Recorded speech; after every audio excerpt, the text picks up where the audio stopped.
Salam dostlar, hər vaxtınız xeyir olsun. Ümid edirəm hər biriniz yaxşısınız. Artıq qəbul imtahanına sayılı günlər qalır və növbəti bir qəbul tipli sınağımızla bugün yenidən qarşınızdayıq. Bugün bir sınağın izahına baxacağıq. Hansı ki magistr səviyyəli bir sınaqdır. Gəlin vaxt itirmədən suallara başlayaq. Deməli biz əsas burada mətnlərin işlənmə qaydası və qrammatika testlərimizə baxacağıq. Bugün listening yoxdur. Başlayaq suallardan. Yəqin ki, artıq mətnlərin işlənmə qaydası ilə bağlı məlumatınız var. Bununla bağlı dəfələrlə video izah paylaşmışam. Magistrda qəbul imtahanında mətnlərin işlənməsinin əsas bir qızıl qaydası var. O da mətni oxumadan, tərcümə etmədən, sadəcə suallar üzərindən mətndə cavabları axtarmaqdır. Eyni qaydaları indi tətbiq eləyərək gəlin 6.1-dən başlayaq. Deməli, 6.1 cümləni götürürük və mətndə axtarırıq. Ola bilər sözlərin hamısının tərcüməsini bilmədik, tam tərcümə eləyə bilmərik. Tam tərcüməyə də ehtiyac olmur. Sadəcə cümləni oxşatmaqla və yaxud da sözlərin eyniliyini dəqiqləşdirməklə həll etmək mümkündür. Gəlin başlayaq. Deməli, 6.1 Bu cümləni götürürük və mətndə axtarırıq. Deyir ki, USA vətəndaşları, yəni belə deyək, USA-in, Amerikanın vətəndaşlarının orta göstəriciləri budur ki, onlar bir gündə təxminən 100 dəfə telefonlarını yoxlayırlar. İndi biz həm USA vətəndaşları hissəsini, həm də bu 100 dəfə məsələsini baxmalıyıq. Baxın, burada yazır ki, Amerikanlılar gündə 96 dəfə təxminən demir, burada orta hesabla deyir. Orta hesabla 96 dəfə telefonlarını yoxlayırlar. Burada isə deyir 100-ə yaxın, nearly 100 times, təxminən 100-ə yaxın bir ədəd, yəni 100 dəfəyə yaxın yoxlama eləyirlər. Cavab doğru olacaq. İndi deyəcəksiniz, niyə orada 96, burada 100-dür? Çünki burada nearly sözü var. 100-ə yaxın, təxminən, yəni tam dəqiq onsuz da demir ki, 100 dəfədir dəqiq şəkildə. Orada 96 deyir, burada deyir 100-ə yaxın dəfələrlə telefonunu yoxlayırlar. Ona görə cavab olur A variantı. İkinci cümləni axtaraq. People can reconcentrate on task in the less than 15 minutes after distraction. Deyir ki, insanların yenidən bir tapşırığa fokuslanması üçün, yenidən fokuslanma, yəni fasilədən sonra yenidən fokuslanması üçün 15 dəqiqə bəs eləyir. Amma baxın, burada nə yazılıb? Bu yenidən baxmaq üçün deyir ki, 23 dəqiqə yenidən refokus olmağa kifayətdir. Bir insan fasilə verirsə, onun fikrini yayındıran, interrupt, yəni diqqətini dağıdan nəsə varsa, bundan 23 dəqiqə sonra artıq insan nəyəsə fokuslana bilir. Amma burada 15 dəqiqə dediyinə görə bu cavab oldu yanlış, B variantı. Üçüncünü oxuyuruq. Using a mobile device immediately prior to sleeping can enhance sleep quality by 20%. Deyir ki, yatmamışdan dərhal əvvəl, yəni yatmamışdan qabaq, telefon istifadə etmək yuxunun keyfiyyətini 20 dəfə artırır, 20% artırır. Burada isə 25% azaltdığını deyir. Yəni, insanlar telefona və yaxud da hər hansısa bir onlayn olarkən, ekrana baxarkən, baxın, burada da qeyd edib, yuxu keyfiyyəti azalır. Ona görə ən azı 30 dəqiqə əvvəl baxmalıyıq telefona yatmamışdan əvvəl. Əgər dərhal baxarıqsa, yuxu keyfiyyətini 20%-ə qədər azaltmış olarıq. Burada isə enhance yaxşılaşdırmaq mənasında istifadə olunub, cavab oldu B variantı. 6.4-ə baxırıq. The majority of adults say they can effortlessly spend full day without looking at social media. Deyir ki, adult yetişkin insanlar, yəni böyük insanların əksəriyyəti öz günlərini böyük səylə sosial mediaya baxmayaraq keçirirlər. Əksinə, burada yazıb ki, son abzasda 44% göstərir ki, yetişkin insanlar tək bir gün belə keçirə bilmirlər sosial media yoxlamadan. Burada isə deyək, böyük səylə telefondan uzaq qalırlar.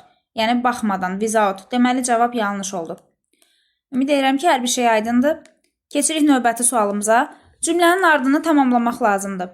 Deyir ki, minimalistlər, digital minimalist, yəni daha telefondan, rəqəmsal şeylərdən az istifadə edən insanlar, prefer, üstünlük verirlər, to use, istifadə eləməyə bu cihazlardan, hansı ki, tərcümə ilə də tapmaq olar, mətndə də axtara bilərik.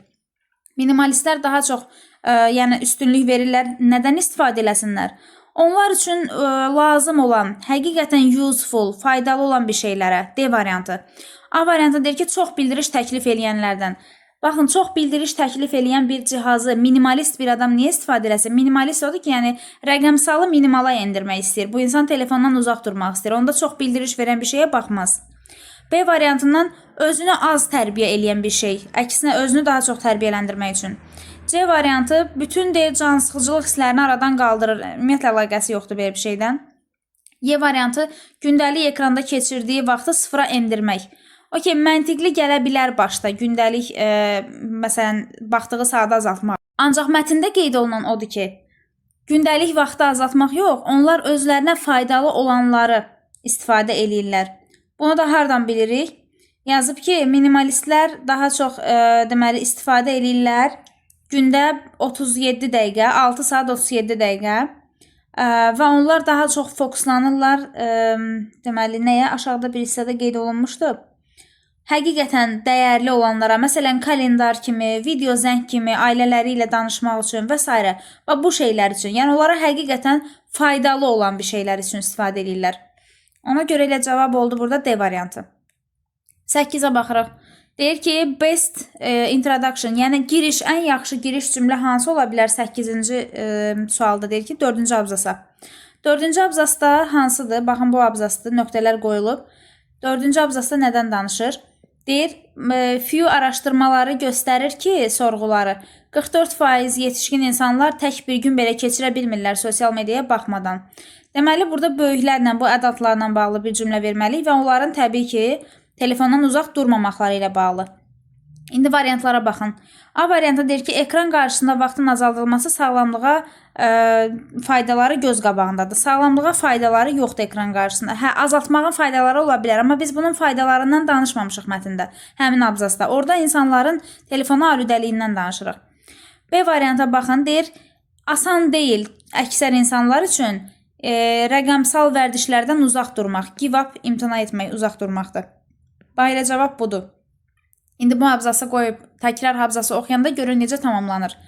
Asan deyil, çox insan üçün rəqəmsal zonadan uzaq durmaq və araşdırmalar göstərir ki, yaşlı insanlar belə tək bir gün keçirə bilmir sosial mediaya baxmadan. Ona görə məntiqli cavab B-dir. Digər variantlarda, məsələn, burada oxuyaq, məsələn, C variantını. Small daily change deyir ki, kiçik şeylərdən, kiçik dəyişikliklərdən başlayır. Deməli, böyük şeylər kiçik dəyişikliklərdən başlayır. Əksinə burada dəyişiklikdən və yaxud da müsbət bir şeydən danışmır deyə bunu qoymaq olmaz. D variantında deyir, sosial media şirkətləri tətbiqlərin asıllıq yaradacaq şəkildə dizayn ediblər. Yəni, tətbiqlərinə asıllıq yaratmaq üçün dizayn ediblər. Burada da yenə sosial mediadan və yaxud da şirkətlərdən danışmırıq deyə yenə uyğunsuzdur. Yedə də gənclərdə ən çox narahatlıq və depressiyadan əziyyət çəkir. Bu artıq o sosial medianın yaratdığı fəsadlardır deyə biz hələ ki burada özdə gənclərdən yox, ədadlardan danışırıq. Heç uyğun gəlmir. 9-a baxırıq. Consume sözünün mənası. Consume istehlak, consumption sözünün köküdür.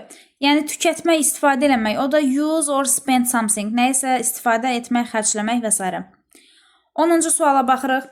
Onda deyir, hansı sualın cavabı var mətndə? 1.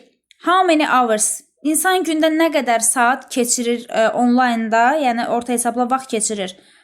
Baxın, burada yazılıb, birinci abzasda yazılıb ki, bir gündə insan, birinci abzasda 6 saat 37 dəqiqə vaxt keçirir.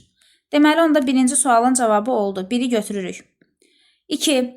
What is the best brand? Ən yaxşı smartphone brendi hansıdır? Belə bir şeydən ümumiyyətlə danışmır. Heç əlaqəsi yoxdur. 3-cüdə, rəqəmsal minimalizm tətbiq edən insanların orta yaşı nə qədərdir? Yaş həddi də göstərilməyib. Bununla bağlı ümumiyyətlə məsələdən, yəni mətndə heç bir məlumat yoxdur. 4-də hansı video oyunlar çox stresə səbəb olur? Orada ümumi yazır. Video oyunlar və s. insanları stresə salır, amma hansılar adı yoxdur. Və 5. İnsanlar sosial mediadan istifadəsini azaltmaq üçün, yəni zehni sağlamlıqlara necə təsir eləyir azaldılması? Sosial media istifadəsinin azalması insanın zehni sağlamlığına, mental sağlamlığına necə təsir eləyir? Baxın, orada yuxu keyfiyyətinin artırılmasından, bir də bu son hissədə müsbət tərəflərindən qeyd olunub. Ona görə cavab burada 1 və 5-dir təkcə. 2 dənə variant düz gəlir. Belə, birinci mətni artıq bitirdik. İndi gəlin keçək ikinci mətni həll eləməyə. Eyni qayda ilə yenə mətni oxumadan gördüyünüz kimi bir neçə dəqiqəyə sadəcə cümlələri mətndə axtararaq Və təbii ki, biraz da tərcümə qabiliyyəti olmalıdır. Mümkün deyil söz bazası olmadan, lüğət bilmədən bunları həll eləyəsiniz. Təbii ki, müəyyən yerlərdə lüğət lazım olur. Hətta vacib olur. Çünki sinonimlər, antonimlər o qədər istifadə olunur ki, eyni cümləni bəzən bir kiçik sözlə mənasını dəyişirlər. Siz orada true yazırsınız, amma false çıxır. Ona görə bu şeylərə diqqət etmək üçün söz bazamıza da fikir verməliyik. Baxırıq 11.1-dən növbəti mətnə. Deməli, Owen Cooper originally wanted to become a professional footballer. Deməli, bu Owen Cooper kimdirsə, bunun haqqındadır bir mətn. Artıq ilk suallardan bunu tuturuq. Deyir, o adam əslində futbolçu olmaq istəyirdi. Baxın, burada danışır. Əslində deyir onun originally aspiring. Aspire nəyisə arzulamaq, məqsədli olmaq. Onun deyir, əsl orijinal məqsədi belə deyək də, yəni özünün əsl məqsədi futbolçu olmaq idi. Soccer futbolçudur. Hətta burada oynamaq istədiyi komandanın adını da yazıb. Warrington Rylance U15 Team. Bu komandada oynamaq istəyir. Sadəcə o artıq daha sonra yazır ki, ardından ancaq onun yolu drama düşür, dram dərslərinə düşür və dram tərəfə yönəlir. Deməli, burada A variantı. Burada da çünki istədiyini yazır. Oynadığını yazmır ha futbolda. Ona diqqət eləyin. 2-də He had already acted in several TV shows before classes The Drama Mob in Manchester.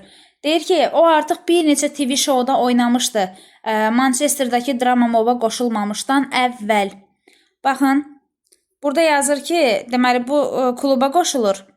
Və burada yazıb ki, heç bir professional mərhələsi olmayıb ondan əvvəl, heç bir ekran təcrübəsi olmayıb. Despite having no prior on-screen experience, deyir, onun heç bir, baxmayaraq ki, ekran təcrübəsi yox idi, o burada peşəkar şəkildə özünü göstərir, professional şəkildə. Burada isə deyir, ekran təcrübəsi var idi, ona görə cavab oldu B variantı. 3-ə baxırıq. His performance in the Netflix, onun Netflixdəki performansı kömək eləyir məşhurlaşmağa. Yəni, serialların onun performansı o qədər yaxşı olur ki, o serialların dünyada məşhur olmağına kömək eləyir. İndi baxaq bu cümləni mətndən axtaraq. Təbii ki, burada Netflix hissəsinə baxacağıq. Baxın, burada yazır. 2025-ci ildə, deməli, onun kariyerindəki baş verən dəyişikliklərdən danışır. Onun yetkinlik mini serialındakı debütü ilə sürətlə inkişaf etməyə başladı, deyir. Burada filmin adını yazıblar. Və onun, deyir, uğurlu çıxışları nəticəsində güclü bir performans sərgiləyir.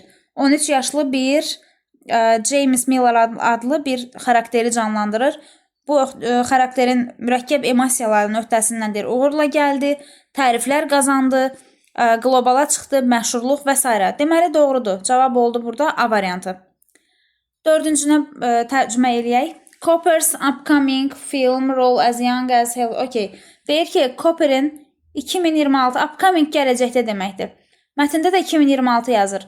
Gələcək rolu, deməli, gələcəkdə onun oynayacağı bu rol Emerald Fennell tərəfindən yaradılmışdı. Directed film direktoru deməkdir. Yəni, Emerald Fennell tərəfindən çəkiləcək olan bu filmdə onun gələcək rolu var. Baxın, bu hissədə yazmışdı. Artıq 2026-cı ildə Emerald Fennell tərəfindən onun deməli, təşəbbüsü ilə çəkilən bu filmdə də onun rolu var və yayımlanacaq. Deməli, cavab oldu burada A variantı. Keçirik 12-ci suala. Cümlənin, sualın cavabını tapmaq lazımdır. How did critics react to Owen Cooper's performance in Adolescent? Deməli, tənqidçilər Cooper'in yetkinlik filmindəki performansına necə reaksiya verirlər? Reaksiya verməkdir. Baxın, tənqidçilər hissəsini bayaq oxuduq. Bir də göstərirəm həmin hissəni. Orada yazılmışdı ki, onlar onu çox bəyənirlər və onu çox saysız belə deyək təriflər yağdırırlar. Həmin hissəni göstərirəm. Və filmdə, burada xüsusi qeyd olunub, Adolescent filmində, yəni yetkinlik filmində, o deyir, çox uğur qazanır burada. Və critics, tənqidçilər tərəfindən çox yüksək qiymətləndirilir və məşhurluğu qlobala çıxır. İndi bizə burada bu cümlənin tapmaq lazımdır ki, yəni extremely dərəcədə approval, bəyənildi. Approve bəyənməkdir, təsdiqləməkdir. Ekstrem dərəcədə bəyənilir. Ona görə cavab oldu burada D variantı. Sonra 13-cü sualda artıq sözün mənasını tapmaq lazımdır. Versatility çox funksiyallıq deməkdir. Baxaq, mətndə hardadır yeri? Görək, bu mənada işlənilib. Bəli. Cooper has shown remarkable versatility across various media. Bəli, çox funksiyallıq. Yəni deyir onun mediada funksiyası çoxdur da, hər şeyi bacara bilən bir insandır. O da Y variantı. To skill, skill bacarıqdır. Adapt many different types of creative task. Kreativ tasklara, yəni bir neçə müxtəlif növ kreativ tapşırıqlara uyğunlaşma bacarığı. Yəni çox funksionallıq belə deyək. Ona görə cavab oldu Y variantı. 14. Beyond television and film, Coppers also made an appearance in. Cümlənin ardını tamamlamaq lazımdır. Televiziya filmdən başqa Cooper filmlərdə də çıxış etmişdi deyir. Hansı filmlərdə? A variantı məsələn Sam Fenninin mahnısında çəkilən klipdə oynamışdı. Baxın elə axırıncı abzaslarda olmalıydı bu səhv eləmirəmsə. Hə, burada yuxarıda yazılıb. Deməli onun filmdən başqa, teatrdan, dramdan başqa musiqi videolarında, yəni kliplərdə çəkilib. Sam Fender'in Little Bit Closer klipində çəkilib. Elə cavab ona görə A variantı olacaq. Çünki ardından gələn elə cümlə avtomatik orada verilib. Digər variantlarda baxsaq, məsələn, B-də deyir ki, idman təşviqat kampaniyasında iştirak edib. Belə bir şey yazılmayıb. Ümumiyyətlə, onun ancaq orada dramlarından söhbət gedir. Mətndə də axtarıb tapa bilərsiniz. C-də London Milli Teatrda səhnələşdirilmiş. Ümumiyyətlə, London Milli Teatrının adı çəkilmir. D-də BBC Radio 4-də yayımlanan radio-dram serialı. Orada radio ilə bağlı bir şey yazılır, amma BBC 4 yazılmayıb. Yəni, tam şəkildə BBC Radio 4 olduğu qeyd olunmur. Ona görə səhvdir. Y-də də özünün yazdığı və rejissorluq etdiyidir. Qısa film, ümumiyyətlə bu barədə məlumat yoxdur. Keçirik 15-ci suala. 15-də deyir, mətndə hansı suallara cavab var? 1. In which year, hansı ildə, neçənci ildə Cooper yeniyetməlik dövründə başlayır futbol oynamağa. O futbol oynamağa heç vaxt başlamır. Bu onun sadəcə arzusuydu və reallaşmır, o gedir drama. 1 getdi. 2. How old was, yenə yaşını soruşur ki, o deyir Emmy mükafatını qazananda onun neçə yaşı var idi? Emmy mükafatını qazananda 2025-ci ildə qazanıb, sentyabrda. Yaşını hesablamaq olar, amma burada da onsuz da yazıb da 15 yaşında. Həm də doğulduğu il vardı ya, 2009-cu ildə doğulub. 25-ci ilə qədər hesablayanda yenə 15 yaş doğrudur. Yəni, ikinci sualın cavabı var. 3-də, when will the film, deməli, Wuthering Heights filmin nə vaxt çıxacaq? 2026-cı ildə çıxacaq. Hardan bildik? Burada yazmışdı, upcoming role. Onun gələcək rolu ilə bağlı yazmışdı. Baxın, bu 2026-cı ildə olacaq filmdə belə onun rolu var. Deməli, filmin nə vaxt çıxdığını soruşur, 2026-da. Yəni, 2 ilə 3-ün cavabı var. 4-də, onun deyir, oynadığı futbol komandasının adı nə idi? Yenə deyirəm, o heç bir futbolda oynamamışdı, bu onun sadəcə arzusuydu. Və 5-də, ümumilikdə neçə Emmy mükafatı qazanıb? Burada sadəcə birinci qazandığı mükafatı yazır, 15 yaşında qazanıb və bu 77-ci yarışda qazanır, amma onun 77 mükafatı yoxdur, bundan səhv salmayın. Ona görə də cavab 2-3-dür təkcə, yəni 5-in də cavabı yoxdur. Belə, bura qədər mətnləri yekunlaşdırdıq. İndi isə keçək qrammatika hissəsinə. Qrammatikada birinci sualımız definition'dır. Definition, yəni sözlərin izahını tapmaqdır. Initiate başlamaqdır. Burada bunun sinonimi başlamaq hansı ola bilər? To begin or start. 1-ə oldu B variantı. Immoral, yəni əxlaqsız, tərbiyəsiz mənasında. Not conforming to accept moral standard. Yəni moral standartlara uyğun gəlməyən, əxlaqi standartlara uyğun gəlməyən. 2-yə oldu C variantı. 3-dəti imitate də Azərbaycan dilində imitasiya sözü var. Yəni təqlid etmək, oxşatmaq, kopyalamaq, nə bilim mimiklərini və yaxud da kiminsə, nəyinsə təkrar eləmək. Burada da Y variantı oldu. B, C, Y cavab oldu A variantı. 17. İnkar cümlə. Bu inkar cümləyə inkarla cavab verilməlidir. Hardly var, bilirik cümlə inkardır. Və cümlədə have görüb have has istifadə eləməyin. Bu ifadə də have breakfast ifadəsidir. Biz burada belə ifadələrin have-li, to-lu və yaxud da make-li ifadələrin sualını, inkarını düzəldərkən do does-dan istifadə edirik. Yəni bizə inkar və do does istifadə olunan bir cümlə lazımdır. A təsdiqdədir, B have has-dədir, C yenə have has istifadə olunub. D təsdiq cümlənin sonuna inkar verilib, özdə yenə have-lə düzəlib. Bir dənə inkar do does olan Y variantıdır. Neither do I. Niyə belə oldu? Dediyim kimi have breakfast ifadəsi inkarı sualı do does-la düzəlir. 18. Məhsul cümlə. Hansı cümlələr məhsuldadır? Məhsulun formulu nədir? Yəni düsturu nədir? To be, bir də participle to. To be, participle to. Bir uyğun gəlir. To be, participle to 2 uyğun gəlir. To be-si var, amma feili yoxdur. Və yadda saxlayın, sonunda sifət olan, isimsiz işlənən yəli əvəzlikləri olan bu cümlələr heç vaxt və bir də zeri-zərə ilə başlayan cümlələr heç vaxt məchulda olmur. Burada new, yeni, sifətdir deyə məchul deyil. Burada da the word ilə başlayıb deyə məchul ola bilməz. 3-ü 4-ü çıxırıq, elə cavab oldu 1-2. 19. Cümlə tamamlama qaydası. Cümlə tamamlama qaydasında əsas biz nəyə baxmalıyıq? Nöqtədən əvvəl gələn isim canlıdırsa, ona uyğun olaraq canlı cansız təyin edirik. Məsələn, with cansızlarla işlənir, bu olmaz. İkinci baxırıq söz sırasına. Köməkçi feillər mübtədədən əvvələ keçməz. Üçüncü isə baxırıq cümlələrin zaman uzlaşmasına. Cümlə özü indiki zamandadır. Okey, bunu görüb TCA variantını yaza bilərsiniz. Amma burada Mr. Smith üçüncü şəxsi deyə talks olmalıdır. Feil S qəbul eləməlidir. Feil S qəbul eləməyib deyə, yəni uzlaşma pozulub. Onda cavab olacaq D variantı. Yaxşı, bəs burada niyə keçmiş zaman oldu? Baş cümlə indiki də o biri keçmişdi. Deyir ki, bu o mühəndisdir. Kim ki Mr. Smith haqqında danışmışdı. O keçmiş zamanda danışıb. Bəlkə indiki zamanda danışmayıb, keçmişdə söhbət edib. Bu da deyir, dəqiqləşdirir ki, bu haqqında danışdığı mühəndisdir. Ona görə cavab olur D variantı. 20. Dialoqu qurmaq, ardıcıllığı tamamlamaq. Məsələn, burada 4, 1 və 5 hərəsi ilə başlayan bir cümlə olduğuna görə bilirəm ki, bunların heç biri variant ola bilməz. 6 ilə başlamalıdır. 6 ilə başlayır. Hey, do you want to go to Arctic Monkeys concert on Saturday? Deyir, getmək istəyirsən Arctic meymunlar konsertinə 6-cı gün. İndi 3 ilə davam eləyir. Sure, əlbəttə. Həmişə istəmişəm ki, o konsertə gedim. 6, 3. İndi 1 olacaq yoxsa 5? 5-də deyir ki, məsələn, sən heç bilet almısan, 1-də də deyir, yaxşı ideyadır. Belə davam eləyə bilməz, onda 1 gələcək. Əla ideyadır, nə vaxt başlayır? Sonra 4, saat 8-də başlayır. Sonra 5, bilet almısan, sonra da 2, bəli, artıq onlayn bilet almışam, bu çox asandır.